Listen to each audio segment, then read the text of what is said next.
l'industrie automobile est arrivée en maturité. Quand je dis maturité, c'est-à-dire qu'elle va devenir encore plus exigeante. Donc notre objectif, notre responsabilité, c'est de la pérenniser. La pérenniser, c'est développer l'intégration en profondeur locale, c'est aller chercher des technologies qui vont permettre de fabriquer la matière première pour qu'on puisse fabriquer les composantes, les assembler et répondre aux besoins des constructeurs automobiles ou les équipementiers rang 1.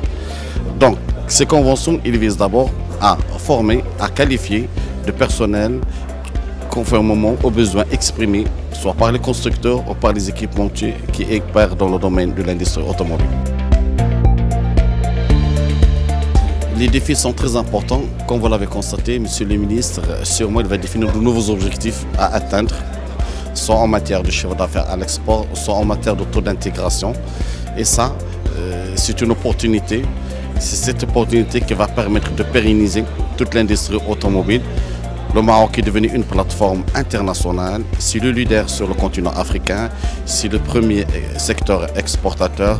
Donc, au niveau de l'AMICAM, on a repensé tous nos processus organisationnels, notre mode de gouvernance, nos manières de piloter les écosystèmes, de telle façon d'aller en profondeur au niveau de cette intégration et de développer tout ce qui est innovation, recherche et développement. Moi, j'insiste beaucoup sur l'ingénierie, l'innovation, la recherche et le développement.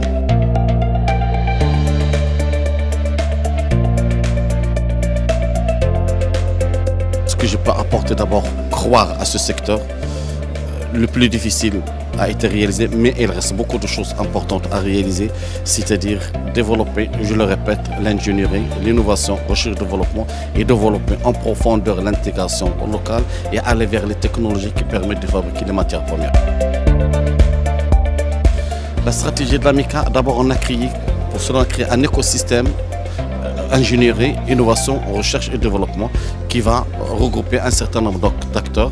À part la fondation Massel qui est composée de plusieurs chercheurs, docteurs, ingénieurs et des laboratoires de dernière technologie, laboratoire CNRST, il y aura des bureaux d'études et d'ingénierie, il y aura des CITIEF, il y aura aussi des écoles d'ingénieurs, il y a toute la collaboration, il y aura des professionnels du métier.